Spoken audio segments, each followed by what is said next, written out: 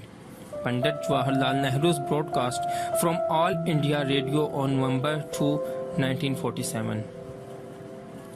Kashmir should decide question of accession by plebiscite or referendum under international auspices such as those of United Nations.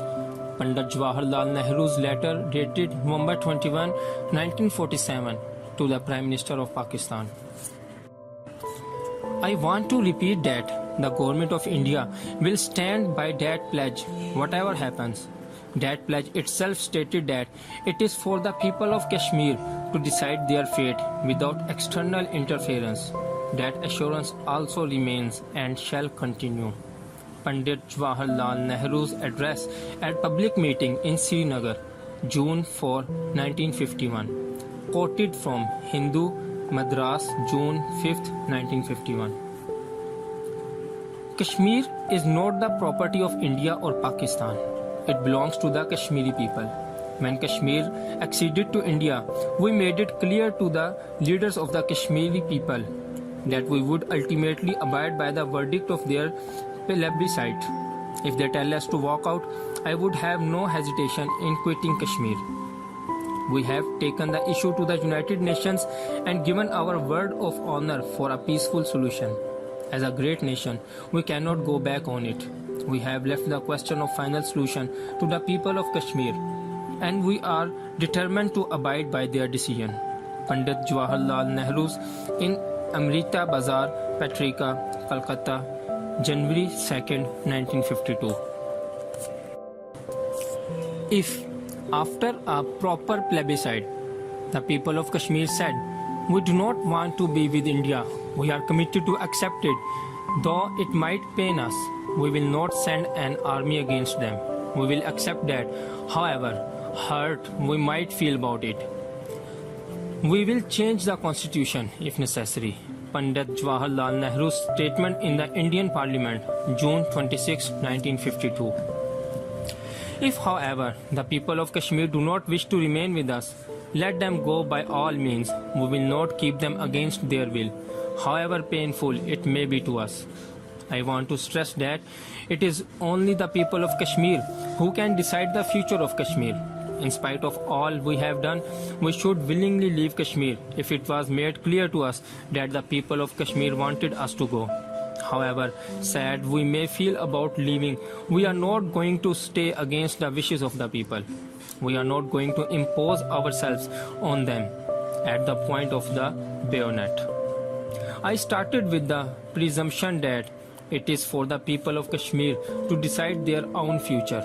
We will not compel them. In that sense, the people of Kashmir are sovereign. Pandit Jawaharlal Nehru's statement in the Indian Parliament, August 7, 1952. India will stand by her international commitments on the Kashmir issue and implement them at the appropriate time. The repudiation of international commitments would lower India's prestige abroad. Pandit Jawaharlal Nehru's speech as reported in the Times of India, May 16, 1954. Every assurance we have given, every international commitment we have made in regard to Kashmir holds good and stands. Difficulties have come in the way and may come in its fulfillment, but the difficulties are not of our seeking but of others. But so far as the government of India is concerned, every assurance and international commitment in regard to Kashmir stands. Pandit Jawaharlal Nehru's statement in the Indian Council of States, May 18, 1954. بھارتی وزیر اعظم کے اس نوعیت کے بے شمار اعلانات اور بیانات کے انبار میں سے میں نے یہاں پر صرف چند ایک کا انتخاب کر کے درج کیا ہے۔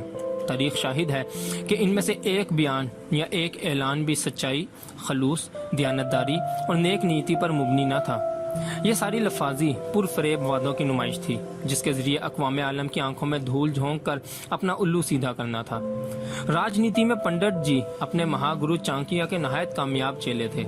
ایک طرف وہ سلامتی کونسل، سیکیورٹی کونسل کی بنیادی قراردادوں کو برضا و رغبت قبول کیے بیٹھے تھے، جن کی روح سے انہوں نے یہ تسلیم کر لیا تھا کہ کشمیر سے افریقین کی مسلح افواج کے انخلاء کے بعد الحاق کا مسئلہ ایک آزادانہ، منصفانہ اور غیر جانبدارانہ استصواب رائے کے ذریعے طے ہوگا، جس کا بندوبست UNO کا متعین کردہ پلیبیسائٹ ایڈمنسٹریٹر کرے گا۔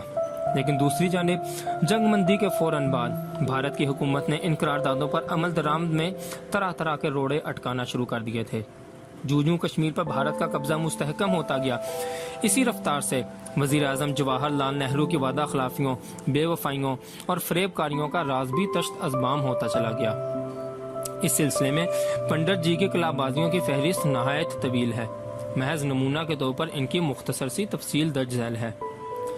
مارچ 1949 میں UNO کے کمیشن UNCIP نے ایک میٹنگ اس غرض سے منعقد کی کہ سلامتی کونسل کی قرارداد کے مطابق پاکستانی اور بھارتی افواج کو کشمیر سے واپس بلانے کا پروگرام طے کیا جائے۔ پاکستان نے اپنا پروگرام پیش کر دیا۔ ہندوستان ٹال مٹول کر کے اپنی فوجی ریاست کی حدود سے باہر نکالنے سے مکر گیا۔ اسی برس اگست میں UNO کی کمیشن نے یہ تجویز پیش کی کہ کشمیر سے مسلح افواج کے انخلاء کا فیصلہ ایک ثالث کے ذریعے طے کروا لیا جائے۔ ایڈمرل نمٹز نے استصواب رائے کے ناظم پلیبیسائٹ ایڈمنسٹریٹر نامزد ہو چکے تھے۔ کمیشن کی تجویز تھی کہ ثالثی کا فریضہ بھی انہی کو سونپ دیا جائے۔ یہ تجویز اتنی معقول تھی کہ امریکہ کے صدر ٹرومین اور برطانیہ کے وزیر اعظم ٹیلی نے بھی اعلانیہ طور پر سفارش کی کہ دونوں فریق اسے مان لیں۔ پاکستان نے اسے قبول کر لیا لیکن بھارت نے اسے مسترد کر دیا۔ اس ناکامی کے بعد سلامتی کونسل نے اپنے اس ماہ کے صدر دسمبر 1949 کو یہ اختیار دیا کہ وہ فریقین کے ساتھ گفت و شنید کے ذریعے موجودہ بحران کا کوئی حل نکالیں۔ ان کا اسم گرامی جنرل میکناٹن تھا اور وہ کینیڈا کے رہنے والے تھے۔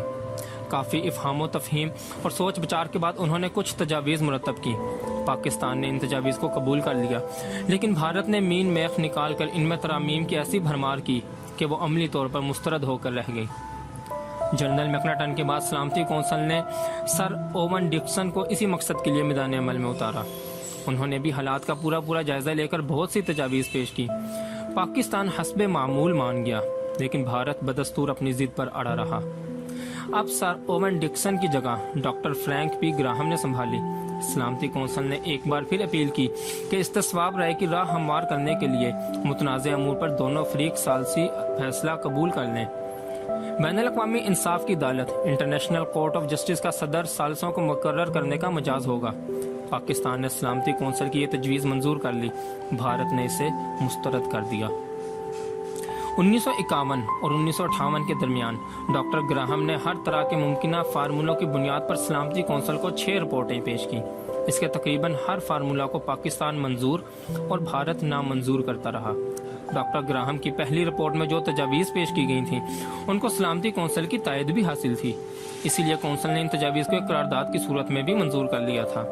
یہ قرارداد 23 دسمبر 1952 کو منظور ہوئی تھی لیکن بھارت نے اسے قبول کرنے سے یکسر انکار کر دیا۔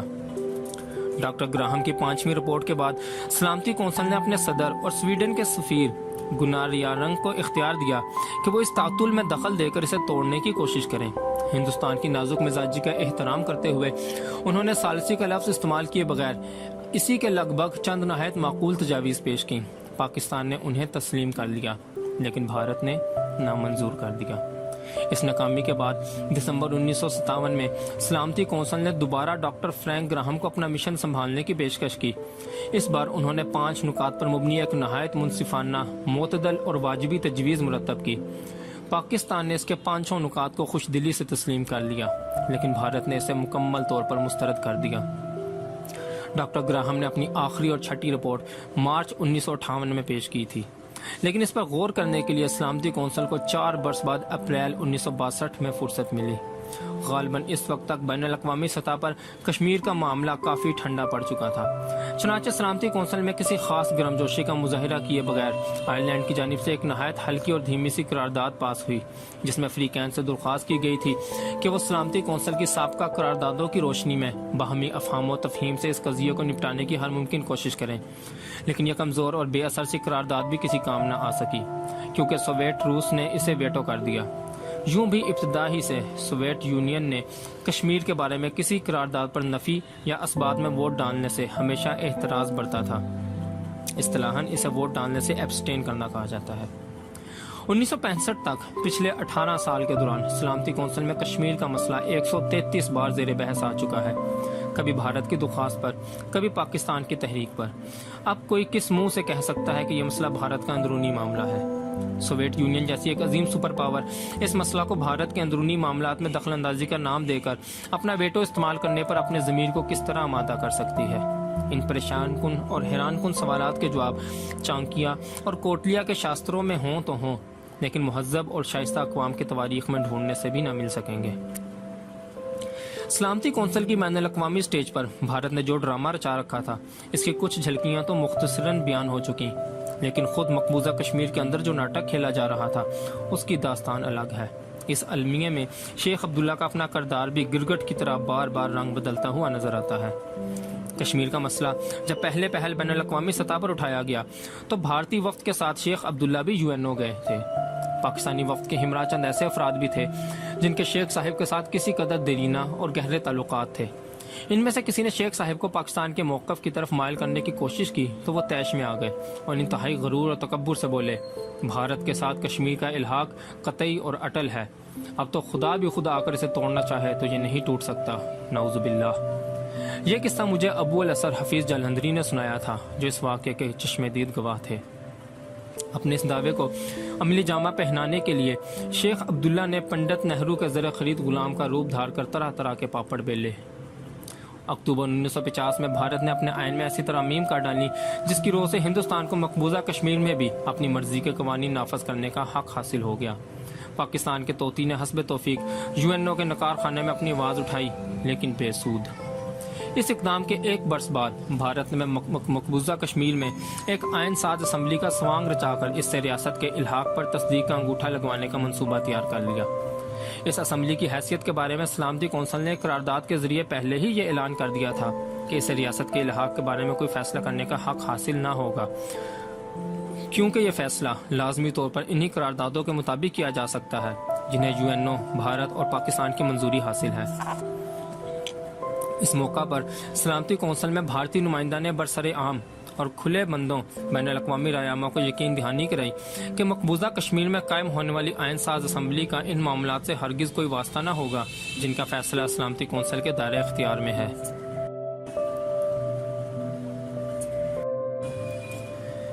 بھارتی نمائندہ نے واضح طور پر یہ بھی کہا کہ یہ اسمبلی الحاق کے مسئلہ پر اظہار رائے تو کر سکے گی، لیکن اسے کسی قسم کا فیصلہ کرنے کا بالکل کوئی اختیار نہ ہوگا۔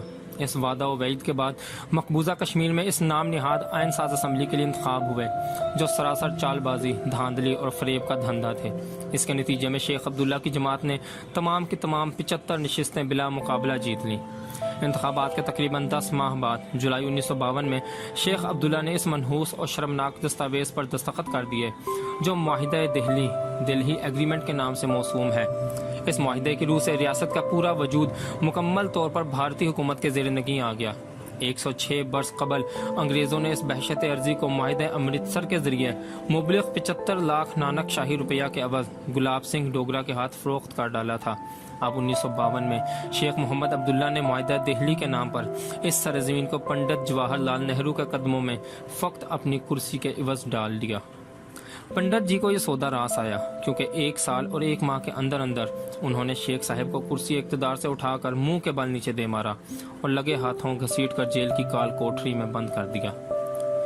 اس اجمال کی تفصیل یہ ہے کہ مقبوضہ کشمیر پر بھارت کا فوجی قبضہ استبداد تو پہلے ہی سے موجود تھا، لیکن معاہدہ دہلی کے وجود میں آتے ہی ہندوستان کو ریاست کے تمام امور میں دخل اندازی کا بزعم خود آئینی اور قانونی جواز بھی پیدا ہو گیا ہے۔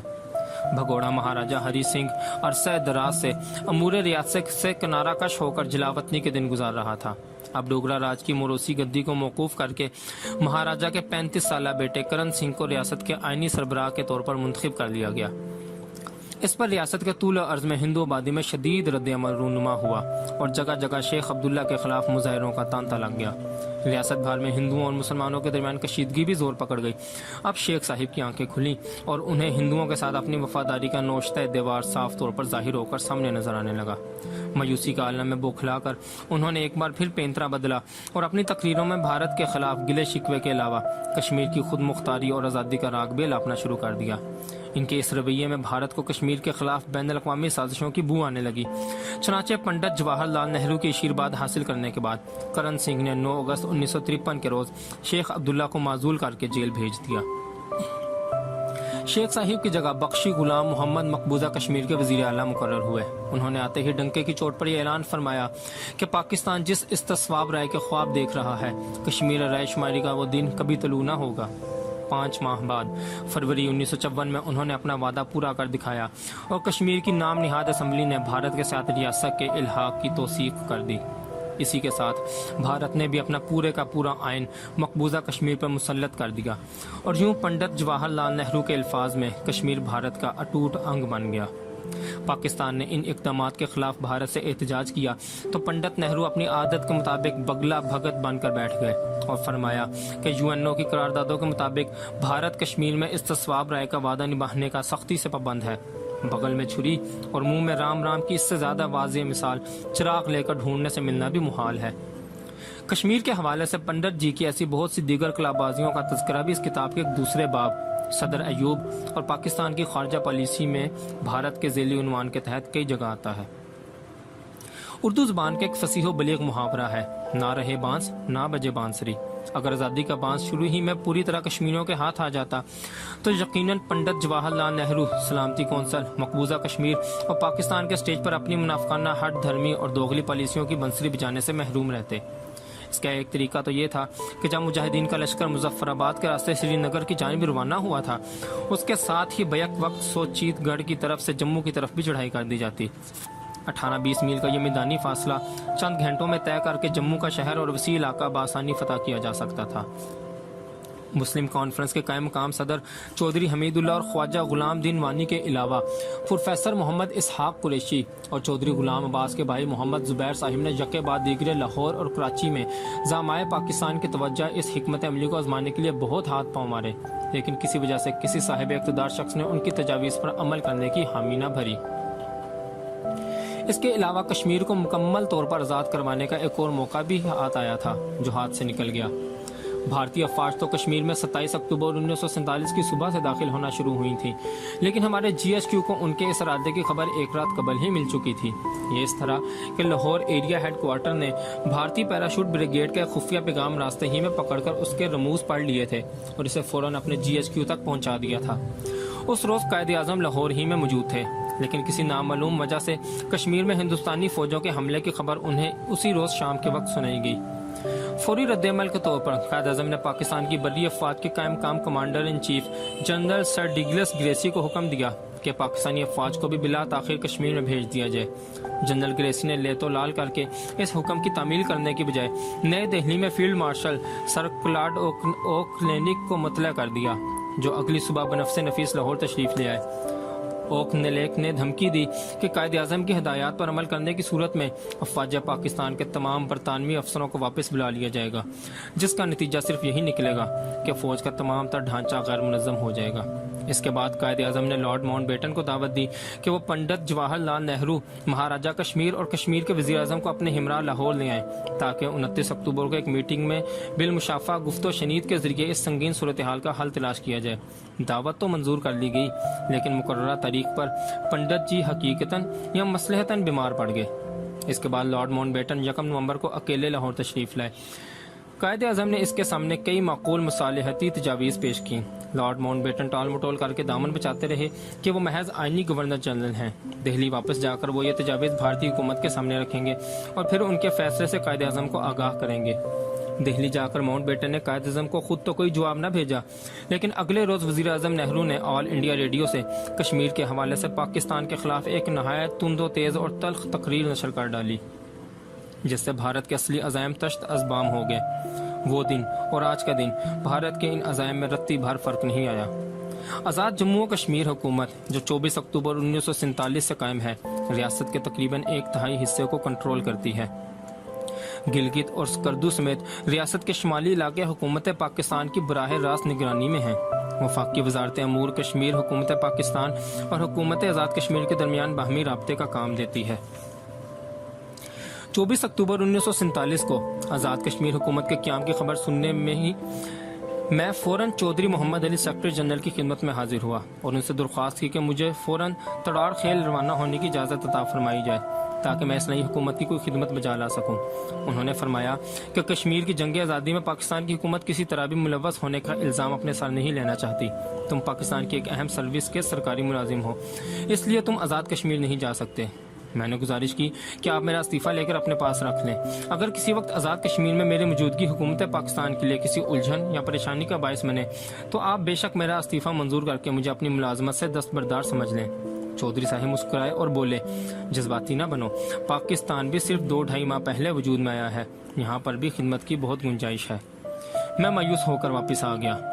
کام تو میں وزارت تجارت میں انڈر سیکرٹری کے طور پر کرتا رہا، لیکن دل بدستور آزاد کشمیر میں اٹکا رہا۔ پھر مارچ 1948 میں اچانک چودھری غلام عباس مقبوضہ کشمیر سے رہا ہو کر پاکستان آ گئے۔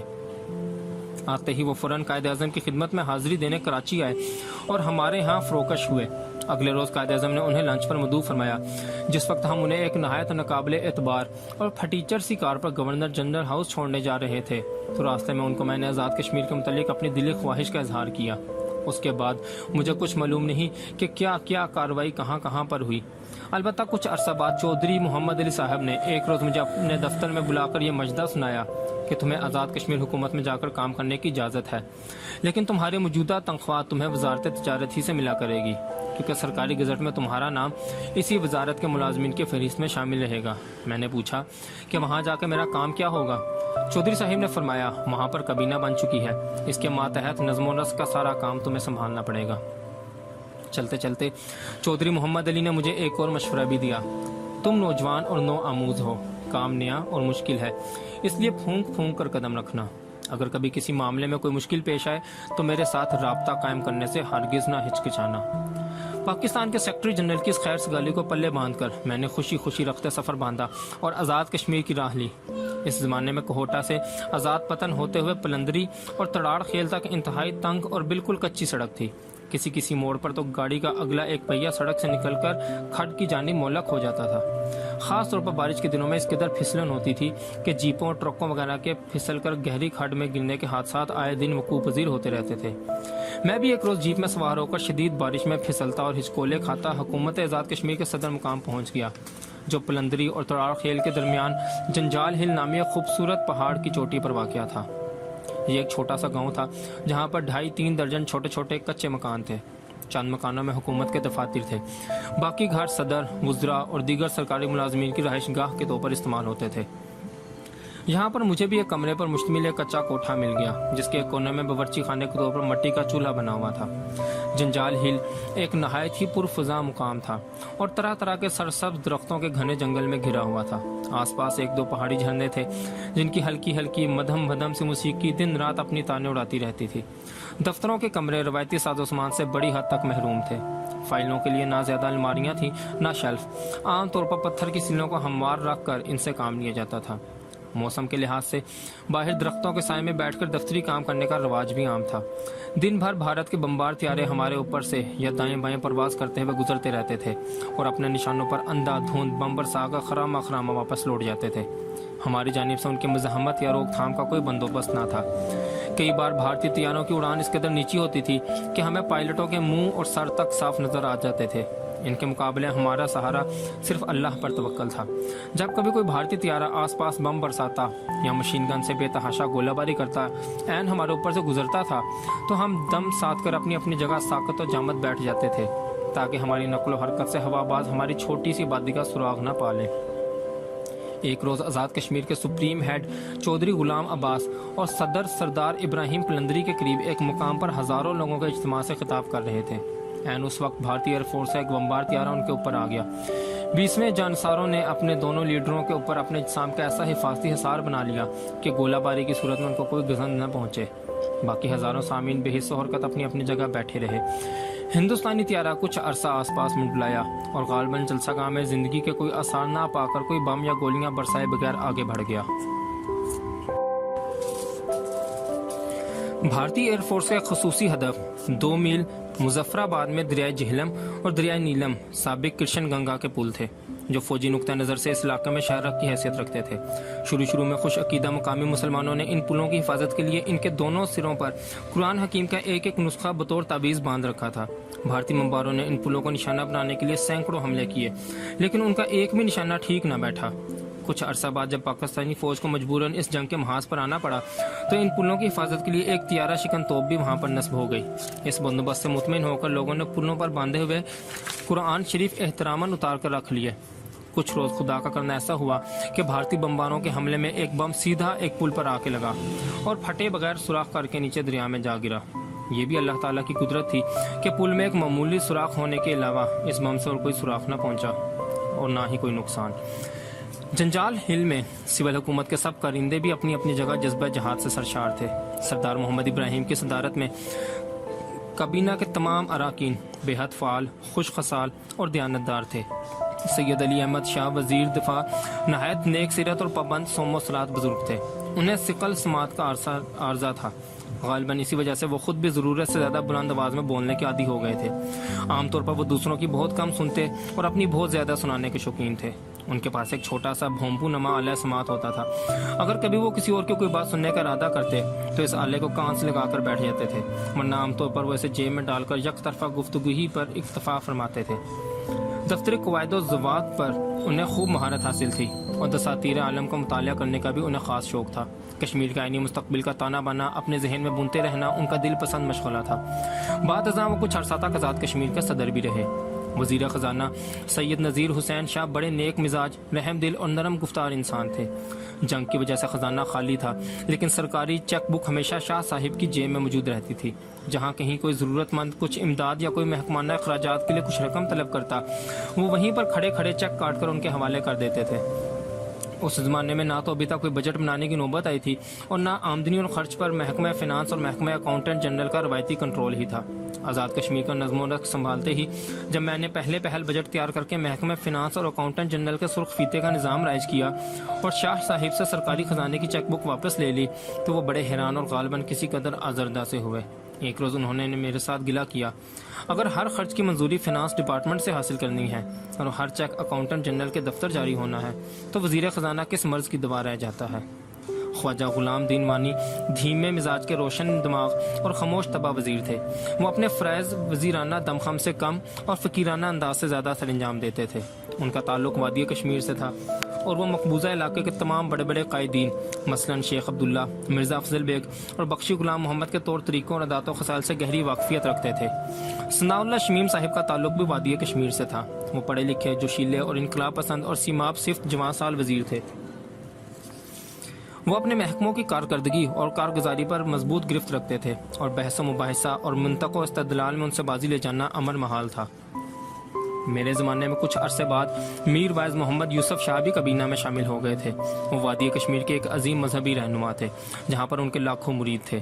سنا ہے کہ ان کے بعض مریدوں کے دل میں ان کے لیے اتنا گہرا جذبہ عزت و احترام تھا کہ جس قالین پر میر وائز صاحب ایک بار بیٹھ جاتے تھے اس پر کوئی شخص دوبارہ پاؤں نہیں رکھ سکتا تھا۔ چنانچہ ایسے قالینوں کو گھر والے تبرکن دیوار پر ویزاں کر دیتے تھے۔ میر وائز صاحب محض زاہد خشک نہ تھے بلکہ بزلہ سنجی، لطیفہ گوئی اور پرلطف محفل آرائی میں بھی ید طولہ رکھتے تھے۔ دھیمی دھیمی مہین سی آواز میں وہ مزاح ہی مزاح میں ایسے پتے کی بات کہہ جاتے تھے کہ سننے والا اش اش کر اٹھتا۔ میرے ساتھ وہ نہایت مشفقانہ برتاؤ کرتے تھے اور رات کا کھانا اکثر مجھے اپنے ساتھ کھلانے پر اصرار فرمایا کرتے تھے۔ غریب الوطنی کے باوجود ان کا دسترخوان بڑا وسیع ہوتا تھا۔ ان کی وفات حسرت آیات کے بعد اب اس طرح کے کشمیری کھانے خواب و خیال ہو گئے ہیں۔ میر ویس صاحب جعلی پیروں فقیروں کے ہتھ کنڈوں کے متعلق عجیب و غریب حکایات سنایا کرتے تھے۔ خاص طور پر 2 واقعات قابل بیان ہیں۔ ایک جعلی پیر صاحب کا معمول تھا کہ وہ صرف جمعرات کے دن اپنے مریدوں یا دیگر حاجت مندوں کو تویز لکھ کر دیا کرتے تھے۔ جب فاؤنٹین پین نئے ایجاد ہوئے تو پیر صاحب نے اسے بھی اپنی جملہ کرامات میں شامل کر دیا۔ وہ اس طرح کہ جمعرات کو اپنے قلمدان کی روشنائی پھینکوا کر خالی دوات اپنے سامنے رکھ لیتے تھے، البتہ فاؤنٹین پین کو سیاہی سے بھر کر قلمدان میں سجا لیتے تھے۔ غرض مند لوگ دور دور سے پاپیادہ تویز لینے آتے تھے۔ پیر صاحب کی خدمت میں نذرانہ پیش کر کے اپنی حاجت بیان کرتے تھے۔ پیر صاحب تویز لکھنے کے لیے فاؤنٹین پین کو دوات میں ڈبوتے تھے اور اسے خالی پار کر قلم واپس رکھ دیتے تھے اور سرد آہ بھر کر افسوس کرتے تھے، اوہو آج تو سیاہی ختم ہے، خیر اگلی جمعرات کو آنا۔ تعویذ لکھ دوں گا۔ 10 یا 20 کوس سے پیدل آیا ہوا حاجت مند مایوس ہو کر جانے لگتا تو پیر کے چھوڑے ہوئے دلال اسے حضرت پیر و مرشد کے ابر کرم کو جوش میں لانے کی ترکیبیں سمجھاتے۔ حاجت مند از سرنو پیر صاحب کے قدموں میں پہلے سے 3 گنا نذرانہ ڈالتا اور گڑ گڑا کر آہو زاری کرتا کہ اللہ رسول صلی اللہ علیہ وسلم کی خاطر میری دستگیری فرمائیے۔ پیر صاحب زچ ہو کر کہتے، اوہو آپ لوگ بڑا تنگ کرتے ہیں، اچھا خیر اللہ مالک ہے۔ وہ کچھ پڑھ کر فاؤنٹین پین پر پھونک مارتے اور پیر و مرشد کی کرامت سے دوات میں سیاہی کے بغیر قلم ڈبو کر وہ کھٹ سے تویز لکھ دیتے۔ ایک دوسرے پیر صاحب نے پہلے پہل بیٹری والی ٹارچ کی ایجاد سے بھی ایسا ہی فائدہ اٹھایا۔ ان کا دعویٰ تھا کہ جو شخص ان کے پاس رہ کر 40 دن کا چلہ کاٹ لے وہ کھلی آنکھوں سے اللہ کے نور کا دیدار کر سکتا ہے۔ بہت سے لوگ ان کے پاس چلہ کاٹنے آئے۔ ان 40 ایام کے دوران پیر صاحب ہر شخص سے روزانہ صدقہ کے لیے بکرا اور دوسری خیر خیرات کے لیے کچھ رقم بٹورتے رہتے تھے۔ چلہ کاٹنے والے دن بھر روزہ رکھتے تھے اور رات بھر عبادت اور ریاضت میں مشغول رہتے تھے۔ 40ویں دن پیر صاحب اگربتیوں اور عود و لوبان سے مہکائے ہوئے حجرے میں چلہ کش کو اپنے سینے سے لگا کر بیٹھ جاتے اور اس کے چہرے کو اپنے فرن میں ڈال کر اسے حکم ہوتا تھا کہ وہ کلمہ طیبہ کا ورد کرے اور پلکوں کو جھپکائے بغیر اپنی آنکھیں پوری توجہ سے پیر صاحب کے قلب کی جانب ٹک ٹکی باندھ کر جمائے رکھے۔ حجرے میں بہت سے مریدان نے باصفا حلقہ باندھ کر ذکر جہر کی محفل برپا کرتے تھے۔ اس ڈرامائی ماحول میں کسی خاص لمحے پر پیر صاحب اپنے فرن میں چھپائی ہوئی ٹارچ کا بٹن دبا کر اس کی شون سے اپنے سینہ کو باقاع نور بنا دیتے۔ بعض چلہ کش نور الہی کے اس دیدار کی تاب نہ لا کر بے ہوش ہو جاتے تھے۔ یہ کہانیاں سنا کر میر وائز محمد یوسف شاہ فرمایا کرتے تھے کہ اصلی کرامات تو انسان کی اپنی عقیدت مندی میں پوشیدہ ہوتی ہیں۔ چنانچہ روشنائی سے خالی دوات میں قلم ڈبو کر لکھے ہوئے تویز زیادہ مؤثر ثابت ہوتے تھے اور 40 ایام کی نفس کشی اور عبادت اور ریاضت کے بعد بیٹری ٹارچ کی آڑ میں نور الہی کے دیدار سے مشرف ہونے والے اکثر افراد اپنی بقیہ زندگی سچ مچ عابد شب زندہ دار بن کر گزار دیتے تھے۔ کچھ عرصہ کے بعد صوبہ جموں کے چودھری عبداللہ بھلی بھی کرسی وزارت پر متمکن ہوئے تھے۔ یہ بڑے سادہ لوح اور دلچسپ انسان تھے۔ ایک روز میں ان کے ہمراہ بھمبر اور کوٹلی کی جانب دورے پر گیا ہوا تھا۔ ایک مقام پر ہم کسی کام کے لیے ٹھہرے تو اچانک فضا میں 2-3 بھارتی بمبار طیارے نمودار ہوئے اور ادھر ادھر اٹکل پچو سے چند بم گرا کر چلتے بنے۔ بھلی صاحب انتہائی رازداری سے سرگوشی میں بولے، واہ بھائی واہ، ہندوستان کی CID نے بھی کمال کر دیا۔ ہمارے پہنچتے ہی انہیں معلوم ہو گیا کہ آج گورنمنٹ یہاں آئی ہوئی ہے اور ان کے طیارے بم لے کر فوراً موجود ہوئے۔ جموں کے باسی کیپٹن نصیر الدین بڑی سوجھ بوجھ کے مالک، متمہل اور بردبار وزیر تھے۔ ان کی ساری ملازمت انڈین پولیٹیکل سروس میں گزری تھی۔ کچھ عرصہ تک وہ کلات کے وزیر اعظم بھی رہ چکے تھے۔ آزاد کشمیر کی کابینہ میں کافی تاخیر کے بعد شامل ہوئے اور بعد ازاں کسی وقت صدارت کی کرسی پر بھی بیٹھے۔ پاکستان میں چودھری محمد علی سیکرٹری جنرل کے نقشہ قدم پر چلتے ہوئے شیخی میں آ کر میں نے آزاد کشمیر پہنچ کر اپنے عہدے کا نام بھی سیکرٹری جنرل رکھ لیا تھا۔ اس پر چودھری صاحب نے سرزنش کر کے مجھے ٹوکا کہ مجھے اپنے عہدے کا لقب چیف سیکرٹری رکھنا چاہیے تھا۔ میں نے معذرت کی کہ میں تو اب یہ غلطی کر بیٹھا ہوں، اب فوری طور پر اسے بدلنے میں مقامی سطح پر بہت سی الجھنیں پیدا ہونے کا امکان ہے۔ البتہ میرے بعد اگر اس عہدے کو چیف سیکرٹری کا نام دیا جائے تو کوئی مذائقہ نہیں۔ چودھری صاحب میری بات مان گئے، چنانچہ آج کل آزاد جموں کشمیر کی حکومت میں چیف سیکرٹری ہی مقرر کیا جاتا ہے۔ جنجال ہل میں میرے دوسرے رفقۂ کار بھی اپنی مثال آپ تھے۔ ان جیسے محنتی، دیانتدار، سچے اور نڈر افسروں کی اتنی بڑی متحدہ جماعت مجھے ساری عمر اور کہیں نظر نہیں آئی۔ یہاں پر ان سب کا نام بنام ذکر کرنا تو امر محال ہے، البتہ مثال کے طور پر ان میں سے چند ایک کا احوال بیان کرنا باعث دلچسپی ہوگا۔ سر فہرست مجھے محکمہ تعلیم کے سیکرٹری کیپٹن محمد صفدر کا نام یاد آتا ہے۔ وہ سیالکوٹ کے رہنے والے تھے اور انگلستان سے تاریخ میں ایم اے کر چکے تھے۔ دوسری جنگ عظیم میں کچھ عرصہ ایمرجنسی کمیشن حاصل کر کے فوجی ملازمت کی، پھر پنجاب میں کسی کالج میں ملازم ہو گئے۔ جب کشمیر میں جہاد آزادی نے زور پکڑا تو استعفیٰ دے کر حکومت آزاد کشمیر میں آ گئے۔ وہ جذبہ جہاد کا چلتا پھرتا پیکر تھے۔ محکمہ تعلیم کے سیکرٹری کی حیثیت سے وہ کوئی تنخواہ قبول نہ کرتے تھے۔ آزاد علاقوں میں سرکاری دوروں کا سفر خرچ اور یومیہ بھتہ بھی وصول نہ کرتے تھے۔ وہ جہاد کی اصلی روح ساتھ لے کر کام کرنے آئے تھے اور اس کام کی کوئی اجرت حاصل کرنا صریحاً حرام سمجھتے تھے۔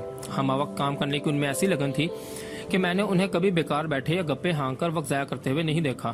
جب آزاد کشمیر کے دارالحکومت مظفر آباد منتقل ہوا تو صفدر صاحب نے اپنی فائلوں کی بوری کندھے پر اٹھائی اور جنجال ہل سے لگاتار چل کر سارا راستہ 2 روز میں پاپیادہ طے کر لیا۔ محکمہ مال کے سیکرٹری راجہ محمد یعقوب تھے۔ وہ بڑے خوش لباس، خوش کلام اور خوش اخلاق انسان تھے۔ وہ بے خوابی کے دیرینہ مریض تھے۔ کئی راتیں مسلسل جاگ کر گزارنے کے باوجود وہ دفتر میں بھی ہمیشہ دن بھر چاقو چوبند اور خوش و خرم ہی نظر آیا کرتے تھے۔ ان کے متعلق مشہور تھا کہ بے خوابی کی وجہ سے ساری رات جاگتے انہوں نے انگریزی زبان کی ایک پوری ڈکشنری حفظ کر لی تھی۔ ان کا یہ جوہر ہمارے بہت کام آیا۔ جنجال ہل میں آزاد حکومت کے کسی دفتر یا ملازم کے پاس انگریزی کی کوئی ڈکشنری موجود نہ تھی۔ وہاں پر ہم سب ضرورت پڑنے پر راجہ صاحب ہی سے ایک چلتی پھرتی ڈکشنری کے طور پر استفادہ کر لیا کرتے تھے۔ قانون کی ڈکشنری خواجہ عبدالغنی کی ذات تھی۔ ہوم اور لا سیکرٹری کی حیثیت سے وہ جیل خانوں سے لے کر ہائی کورٹ تک تمام قواعد و ضوابط کی رگ سے واقف تھے۔ دیکھنے میں وہ نہایت بھولے بھالے اور سیدھے سادے نظر آتے تھے، لیکن پیچیدہ سے پیچیدہ مسائل کو قانونی مشگافیوں کے سانچے میں ڈھال کر آسان اور عام فہم بنا دینا ان کے بائیں ہاتھ کا کھیل تھا۔ ہنگامی احکام اور قوانین وغیرہ کے خاکے بنانے اور منظوری کے بعد انہیں باضابطہ مسودوں کی شکل دینے میں بھی انہیں خاص مہارت حاصل تھی۔ شدید ترین ہنگامی حالات اور بمباری کے دوران بھی وہ پرسکون رہتے تھے اور کسی گھبراہٹ کے اثار کے بغیر ان کا دماغ ان کے زیر غور مسودوں کی قطر بیونت پر مسلسل کام کرتا رہتا تھا۔ محمود ہاشمی حکومت آزاد کشمیر کے چیف پبلسٹی افسر تھے۔ وہ اپنی خوش کلامی، خوش بیانی اور ایک عجیب درویشانہ ادائے دل نوازی سے بہت جلد ہر کس و ناقص کے دل میں گھر کر لیتے تھے۔ وہ ایک پیدائشی ادیب تھے کیونکہ ان کی بول چال اور تحریر و تقریر پر ایک واضح ادبی چھاپ ہوتی تھی۔ دن بھر وہ دفتر میں بیٹھ کر کام کرتے تھے۔ ہر روز شام کو یوسف بچ اور میں ان کو اپنے ہمراہ لے کر طویل سیر پر نکل جاتے تھے اور واپس آ کر لالٹین کی مدھم سی روشنی میں رات گئے تک گپ شپ ہانکا کرتے تھے۔ پھر اچانک ایک روز خبر ملی کہ محمود ہاشمی کی کتاب کشمیر اداس ہے شائع ہو کر بازار میں آ گئی ہے۔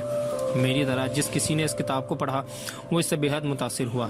ریاست کشمیر کے متعلق اس سے بہتر رپورٹاج اور کسی نے نہیں لکھا۔ مجھے آج تک اس بات پر حیرت ہے کہ جنجال ہل میں ہم سب کی نظر بچا کر محمود ہاشمی نے ایسی عجیب و غریب کتاب کب اور کیسے تصنیف کر ڈالی۔ کافی عرصے سے اب یہ کتاب نایاب ہے۔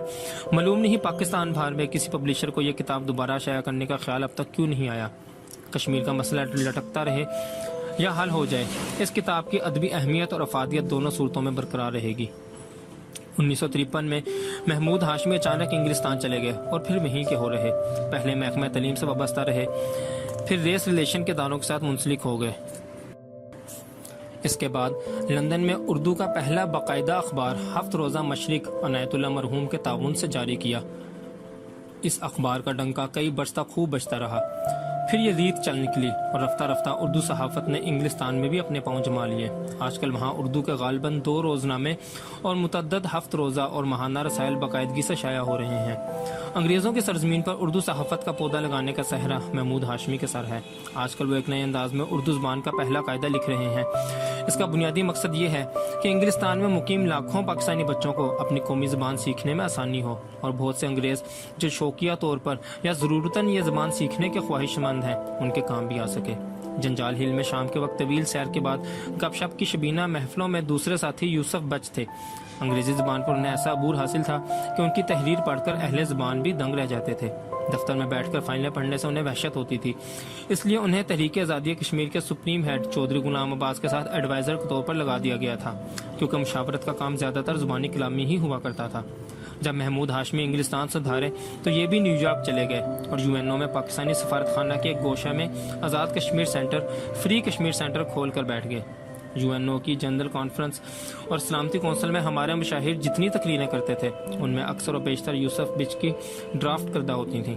رفتہ رفتہ وزیر خارجہ ذوالفقار علی بھٹو کے ساتھ بھی ان کی دوستانہ مراسم قائم ہو گئے۔ جب بھٹو صاحب اقتدار میں آئے تو انہوں نے یوسف بچ کو اپنے اسپیشل اسسٹنٹ کے طور پر پاکستان بلا لیا۔ جاتے جاتے بھٹو صاحب انہیں سوئٹزرلینڈ میں بطور سفیر متعین کر گئے، لیکن مارشل لا کی حکومت نے بہت جلد انہیں اس عہدے سے فارغ کر دیا۔ یوسف بچ دوبارہ نیو یارک جا پہنچے۔ وہاں پر UN کے سیکرٹری جنرل کرٹ فورڈہیم نے انہیں ہاتھوں ہاتھ لیا اور اپنے سٹاف میں شامل کر لیا۔ نئے سیکرٹری مسٹر کوئر نے آ کر ان کی اسامی کو اسسٹنٹ سیکرٹری جنرل کا رتبہ دے دیا۔ پروفیسر پطرس بخاری کے بعد یوسف بچ واحد پاکستانی ہیں جو UN کے دائرے میں اس رتبے کی اسامی پر فائز ہوئے ہیں۔ بخاری صاحب کو یہ حکومت پاکستان کی پوری تائید حاصل تھی۔ یوسف بچ نے محض ذاتی اہلیت اور حسن خدمت کی بنیاد پر یہ رتبہ حاصل کیا ہے۔ ڈاکٹر نور حسین صاحب میڈیکل ڈپارٹمنٹ کے سربراہ تھے۔ وہ میرے بڑے بھائی مرحوم کے ہم جماعت اور دوست تھے، اس لیے میں ان کا ادب و احترام اپنے بزرگوں کی طرح کرتا تھا۔ وہ بھی مجھے بچہ سمجھ کر ویسا ہی برتاؤ کرتے تھے۔ آزادی سے پہلے وہ مہاراجہ ہری سنگھ اور ان کی مہارانی کے ذاتی معالج بھی تھے، اس لحاظ سے انہیں مہاراجہ مہارانی کے محلات کے اندرونی کوک شاستروں کا پورا علم تھا۔ کبھی کبھی وہ موڈ میں آ کر ڈوگرا حکمران کی ذاتی زندگی کے بارے میں عجیب و غریب قصے سناتے تھے۔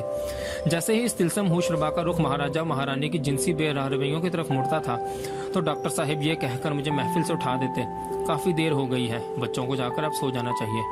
ڈاکٹر صاحب نے پاکستان کے فوجی میڈیکل یونٹ کے ساتھ مل کر آزاد کشمیر کے طول و عرض میں ہسپتالوں اور ڈسپینسریوں کا ایسا نظام قائم کیا جو ڈوگرا مہاراجہ کے عہد میں کسی کے خواب و خیال میں بھی نہ آ سکتا تھا۔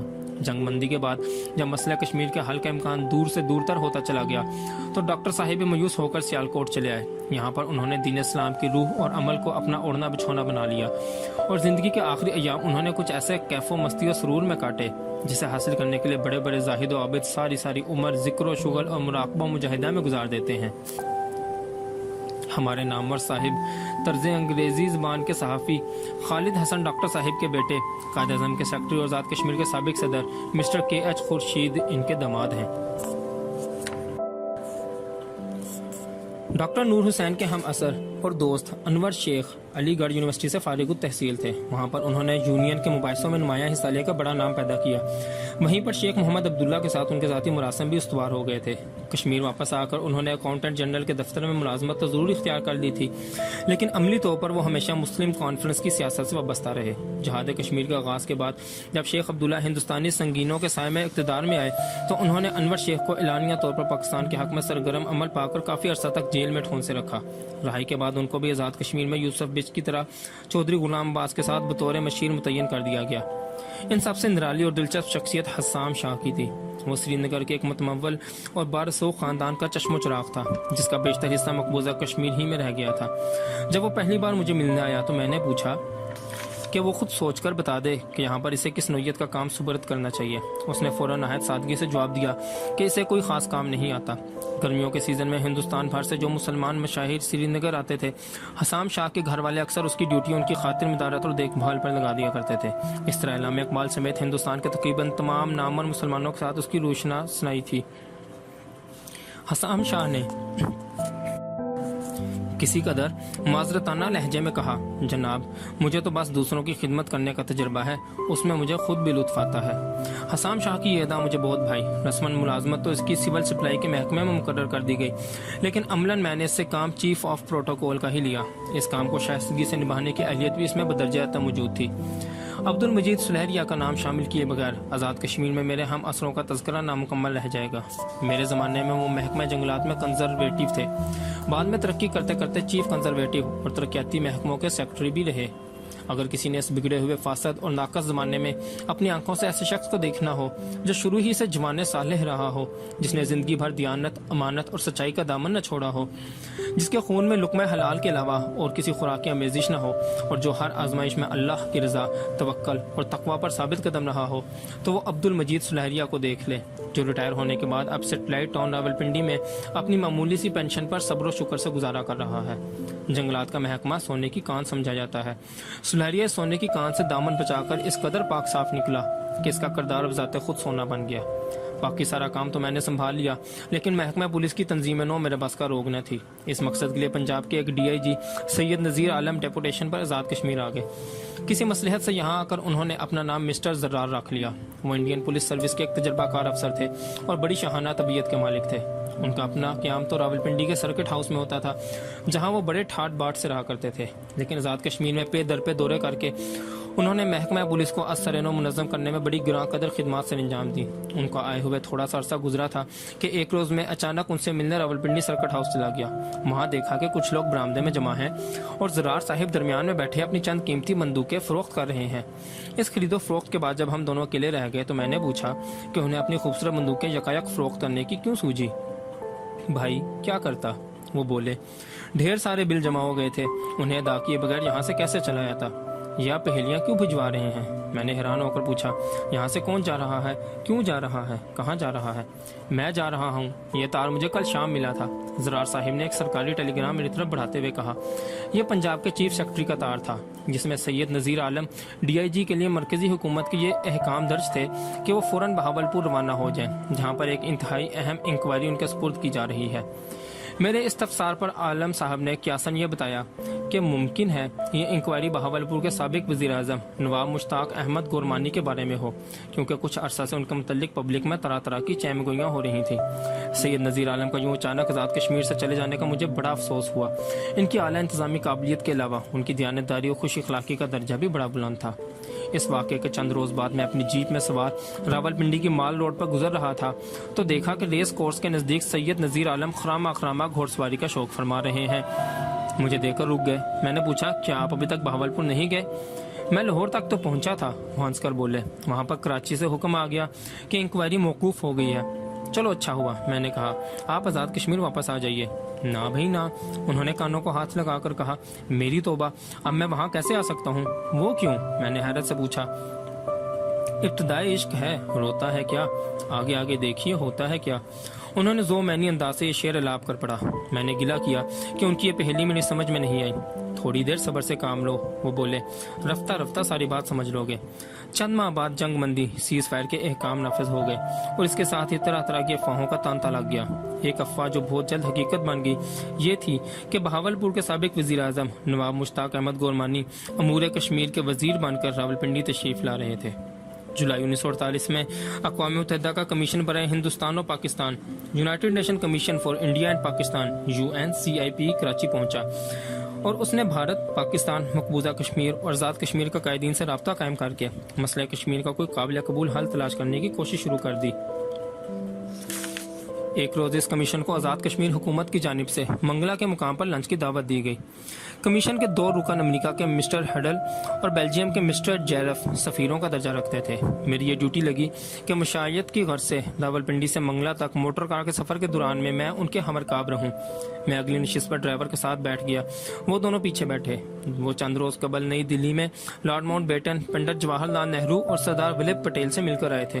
2-2.5 گھنٹے کے سفر کے دوران وہ مسلسل ان ملاقاتوں پر تبادلہ خیالات کرتے رہے۔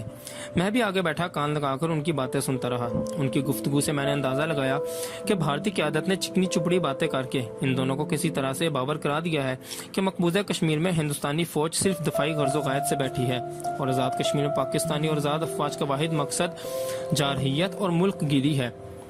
چنانچہ کمیشن کا اولین فرض یہ ہے کہ سب سے پہلے پاکستانی فوج کو آزاد کشمیر سے مکمل طور پر باہر نکالا جائے اور ساتھ ہی ساتھ آزاد مجاہدین کو بھی پوری طرح نہتے کر دیا جائے۔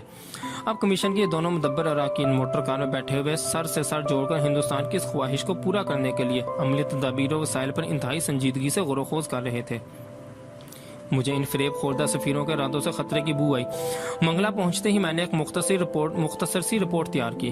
جسے ایک مقامی فوجی کیمپ کے ذریعے رسول الرسائل سے فوراً چودھری محمد علی کو بھیج دی۔ ساتھ ہی ایک نقل میں نے وزیر اعظم لیاقت علی خان کے نام بھی ارسال کر دی۔ وہ کشمیر لبریشن کمیٹی کے صدر تھے اور ہر ماہ راولپنڈی تشریف لا کر اس کمیٹی کی میٹنگ کیا کرتے تھے۔ اس وجہ سے مجھے ان تک براہ راست رسائی حاصل تھی۔ اپنی رپورٹ کی تیسری نقل میں نے جسٹس دین محمد کی خدمت میں پیش کر دی، جو اس کمیٹی کے اہم رکن تھے اور بعد میں اس کے صدر بھی رہے۔ مجھے کچھ معلوم نہیں کہ میری اس رپورٹ پر کسی نے کوئی دھیان دیا یا نہیں، البتہ یہ بات طریق سے ثابت ہے کہ ادھر کمیشن نے ہمیں اپنے ساتھ مذاکرات میں الجھایا ہوا تھا، دوسری جانب بھارت نے اچانک ایک شدید حملہ کر کے وادی مینڈھر میں ہمارے قبضے سے چھین لی اور راجوری اور پونچھ شہر کو آپس میں منسلک کر لیا۔ پونچھ شہر کا محاصرہ جو تقریباً سال بھر سے جاری تھا ٹوٹ گیا اور وادی مینڈر اور دوسرے مفتوحہ علاقوں سے 2 لاکھ سے اوپر مہاجرین اپنے ہلکے ہلکے سامان کی گٹھریاں سروں پر اٹھائے دشوار گزار پہاڑی راستوں کو باپیادہ طے کرتے ہوئے پاکستان روانہ ہو گئے۔ چھوٹے چھوٹے بچوں، عورتوں اور بوڑھے مہاجرین کے اس قافلے کو بھی انڈین ایئر فورس کے جہازوں نے جگہ جگہ اور بار بار اپنی گولیوں کا نشانہ بنایا۔ اس کے کچھ عرصہ بعد بھارت نے لداخ کے محاذ پر ایک اور شدید حملہ کر کے ہمیں دراس اور کرگل سے نکال کر اسکردو تک دھکیل دیا۔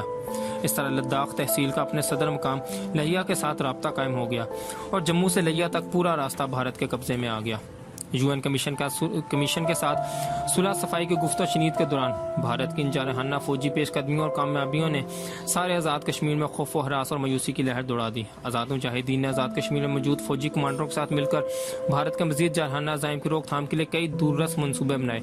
پہلے انہوں نے محاذ پر آگے بڑھ کر کئی ایسے مقامات پر قبضہ جما لیا جہاں سے اخنور اور بیری پتن میں دشمن کی نقل و حرکت صاف نظر آتی تھی۔ ان حرکاتوں سکنات سے عیاں ہوتا تھا کہ بھارت بھیمبر پر حملہ کرنے کی بھرپور تیاریاں کر رہا ہے۔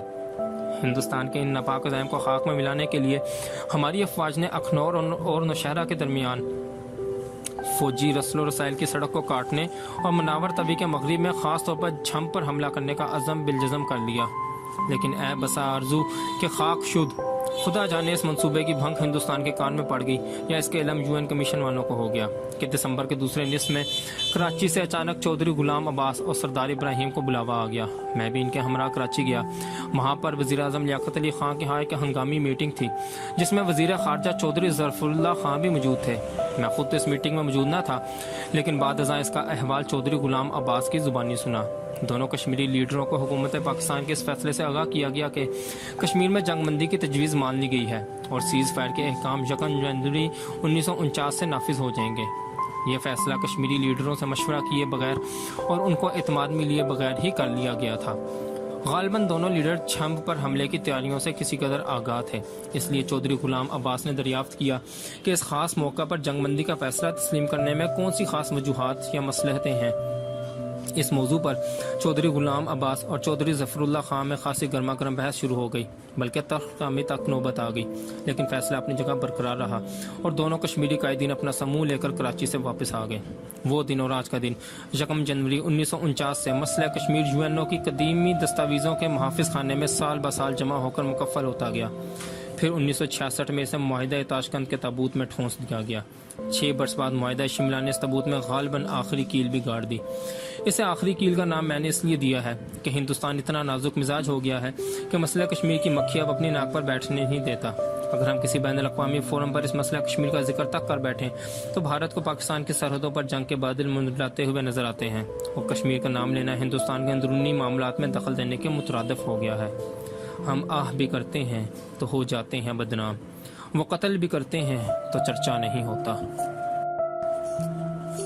جنگ بند ہوتے ہی ہم نے حکومت آزاد کشمیر کا ہیڈ کوارٹر جنجال ہل تراڑ خیل سے مظفر آباد منتقل کر لیا۔ کچھ دفاتر پرانی ضلع کچہری کے چند ٹوٹے پھوٹے کمروں میں سما گئے، باقی دفتروں کے لیے اسی عمارت کے احاطے میں بہت سے خیمے نصب ہو گئے۔ قریبی ایک ٹیلے پر سرکاری ملازموں کے لیے خیموں کی ایک رہائشی کالونی بھی وجود میں آ گئی۔ ان سب کے لیے ایک مشترکہ باورچی خانہ تھا اور سب کے لیے کھانے کا ایک بڑے خیمے میں مشترکہ بندوبست تھا۔ مظفر آباد آ کر امن و امان کی فضا میں سانس لیتے ہی ہمیں پہلی بار آزاد کشمیر میں ٹیلی فون کی ضرورت کا احساس دامنگیر ہوا۔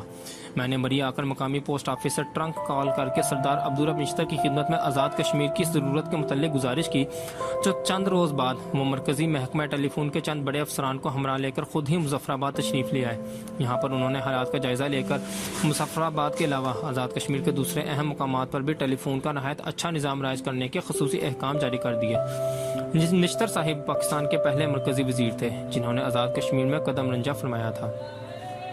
جنگ بندی کا اعلان ہوتے ہی مرکزی وزرائے کرام نے جان کی مان پائی اور جوک در جوک اپنے ورود مسعود سے آزاد کشمیر کی سرزمین کو سرفراز فرمانے لگے۔ 2 وزیروں کا دورہ خاص طور پر میرے دل پر نقش ہے۔ ان کی آمد پر 2 میل کے پار کئی سو افراد ان کے والہانہ استقبال کے لیے پل کے قریب جمع ہو گئے۔ دونوں وزیر کار سے نیچے اتر کر کچھ لوگوں سے ہاتھ ملانے لگے تو ایک چھوٹے موٹے جلسہ عام کی سی صورت پیدا ہو گئی۔ مسلم کانفرنس کے چند کارکنوں نے بڑی جوشیلی استقبالی تقریریں کی۔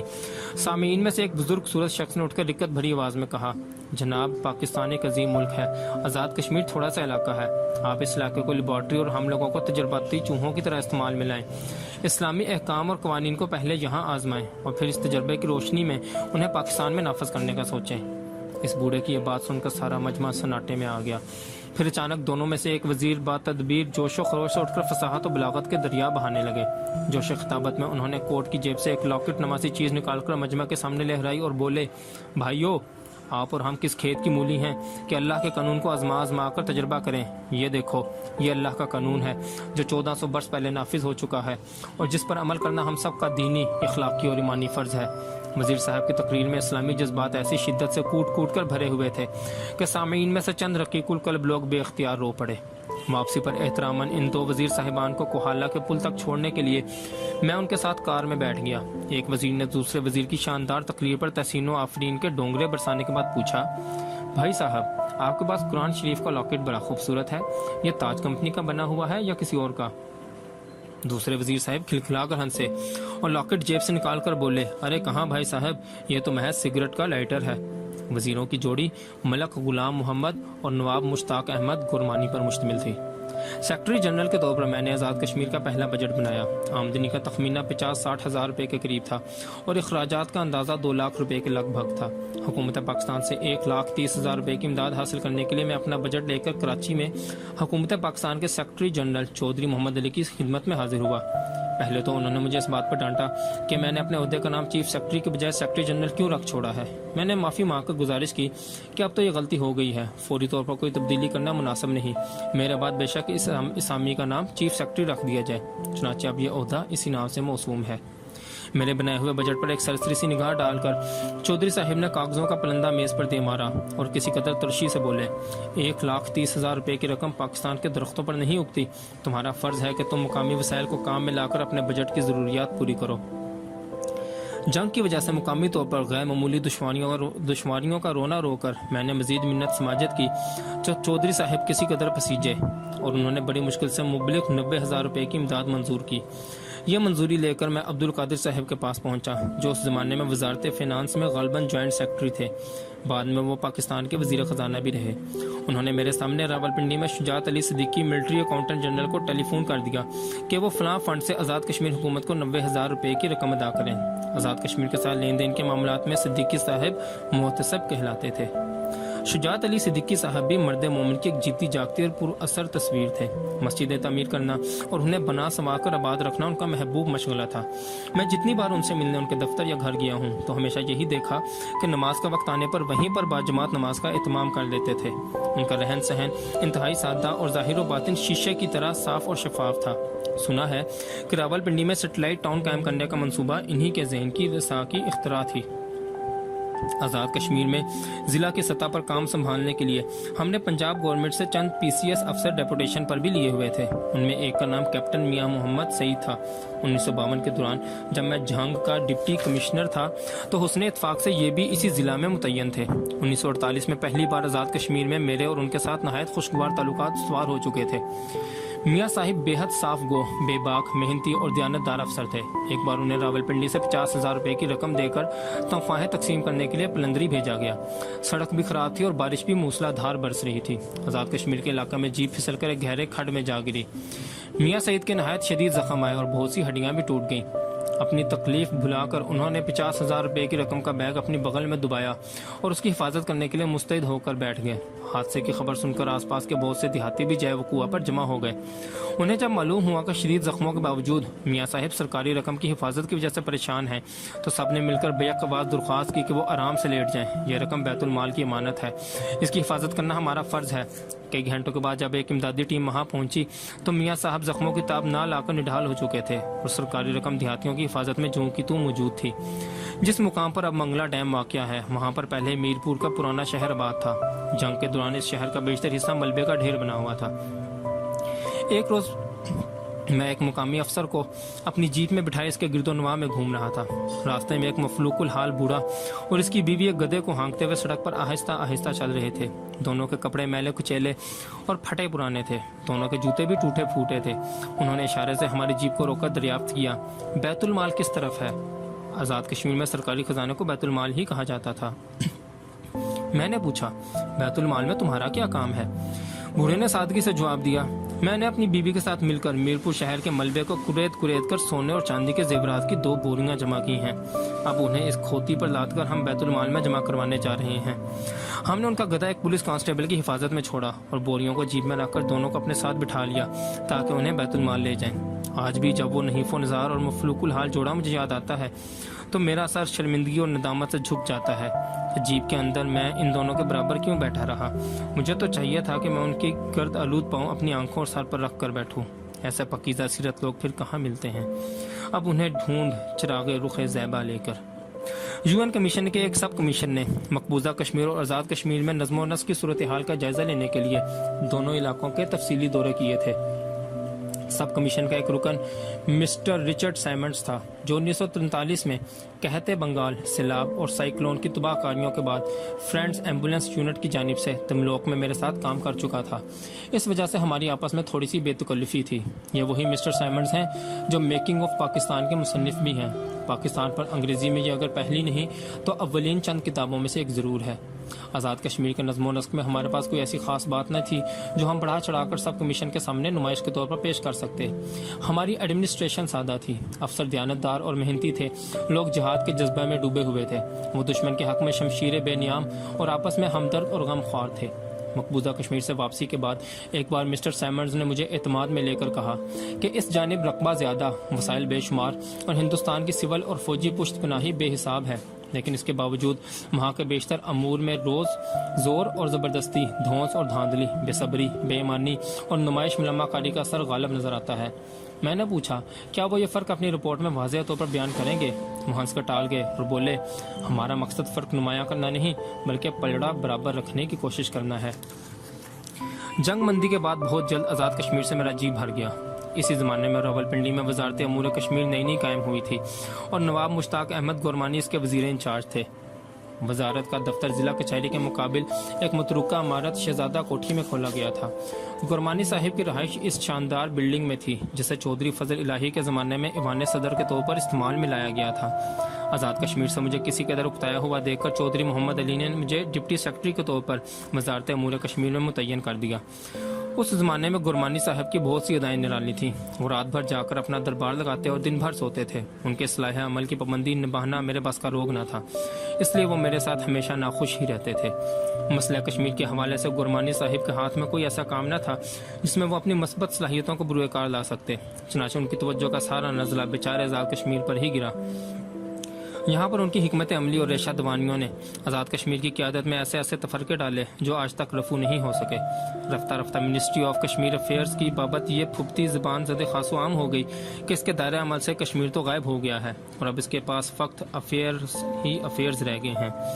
ایک بار سری پرتاپ کالج سری نگر کا ایک BSc کا طالب علم ہندوستان کے غاصبانہ قبضہ کی گھٹن سے تنگ آ کر آزادی کا سانس لینے پیادہ گرتا پڑتا سیز فائر لائن عبور کر کے پاکستان آ پہنچا۔ راولپنڈی پہنچ کر وہ مجھے ملا اور اپنی دلی خواہش بیان کی کہ وہ آزاد پاکستان کے کسی وزیر سے مل کر اس کی زیارت کرنا چاہتا ہے۔ میں نے کوشش کر کے گورمانی صاحب کے ساتھ اس کی ملاقات کی منظوری حاصل کر لی۔ ملاقات کا وقت رات کے 1:30 بجے مقرر ہوا۔ جون کا مہینہ تھا، آدھی رات گئے بھی شدید گرمی تھی۔ میں اس لڑکے کو ساتھ لے کر مقررہ وقت پر گورمانی صاحب کی شاندار قیام گاہ پر پہنچ گیا۔ گورمانی صاحب کے کمرے میں کئی ٹن کا ایئر کنڈیشنر چل رہا تھا۔ وہ گلے میں ایک سرخ ریشم کا سکارف باندھے اور جسم پر ایک پشمینے کی چادر لپیٹے آلتی پالتی مارے بیٹھے تھے۔ ان کے سامنے ان کا محبوب حقہ پڑا تھا جس کے خوشبودار تمباکو کی مہک سارے کمرے میں پھیلی ہوئی تھی۔